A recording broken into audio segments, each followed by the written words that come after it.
شروع اللہ کا نام لے کر جو بڑا مہربان نہایت رحم والا ہے۔ اے پیغمبر صلی اللہ علیہ وآلہ وسلم، جو چیز اللہ نے تمہارے لیے جائز کی ہے تم اس سے کنارہ کشی کیوں کرتے ہو؟ کیا اس سے اپنی بیویوں کی خوشنودی چاہتے ہو؟ اور اللہ بخشنے والا ہے، مہربان ہے۔ اللہ نے تم لوگوں کے لیے تمہاری قسموں کا کفارہ مقرر کر دیا ہے، اور اللہ ہی تمہارا کارساز ہے، اور وہ دانا ہے، حکمت والا ہے۔ اور یاد کرو جب پیغمبر صلی اللہ علیہ وآلہ وسلم نے اپنی ایک بیوی سے ایک بھید کی بات کہی تو اس نے دوسری کو بتا دی، پھر جب اس نے اس کو ظاہر کر دیا اور اللہ نے اس حال سے پیغمبر صلی اللہ علیہ وآلہ وسلم کو آگاہ کر دیا تو پیغمبر صلی اللہ علیہ وآلہ وسلم نے ان بیوی کو وہ بات کچھ تو جتائی اور کچھ نہ بتائی۔ سو جب وہ بات ان کو بتائی تو وہ پوچھنے لگیں کہ آپ کو یہ کس نے بتایا؟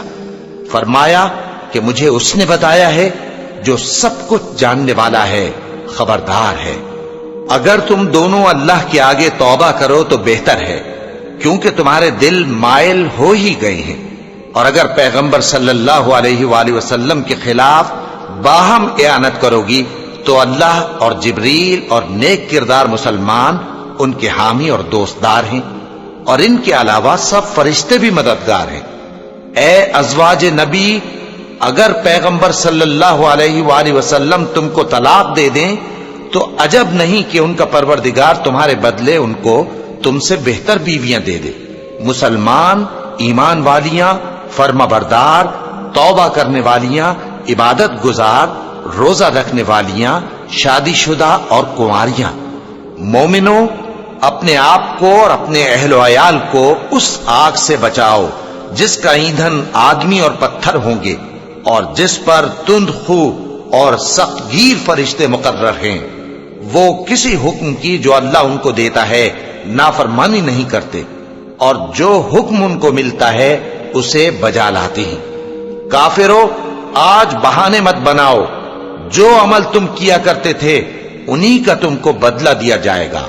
مومنو، اللہ کے آگے صاف دل سے توبہ کرو، امید ہے کہ وہ تمہارے گناہ تم سے دور کر دے گا اور تم کو جنتوں میں جن کے نیچے نہریں بہ رہی ہیں داخل کرے گا۔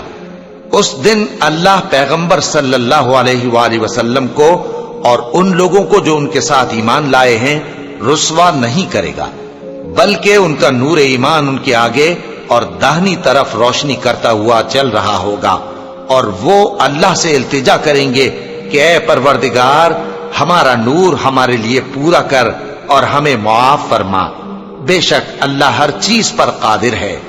اے پیغمبر صلی اللہ علیہ وآلہ وسلم، کافروں اور منافقوں سے جہاد کرو اور ان پر سختی کرو، اور ان کا ٹھکانہ دوزخ ہے اور وہ بہت بری جگہ ہے۔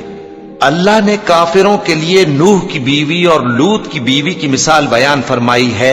یہ دونوں ہمارے دو نیک بندوں کے گھر میں تھیں، اور دونوں نے ان سے خیانت کی تو وہ اللہ کے مقابلے میں ان عورتوں کے کچھ بھی کام نہ آئے، اور ان کو حکم دیا گیا کہ دوسرے داخل ہونے والوں کے ساتھ تم بھی دوزخ میں داخل ہو جاؤ۔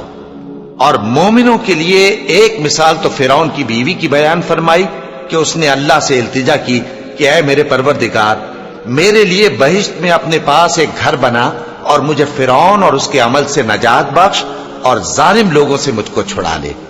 اور دوسری مثال عمران کی بیٹی مریم کی، جنہوں نے اپنی عزت و ناموس کو محفوظ رکھا تو ہم نے اس میں اپنی روح پھونک دی، اور وہ اپنے پروردگار کے کلام اور اس کی کتابوں کو برحق سمجھتی تھیں، اور وہ فرما برداروں میں سے تھیں۔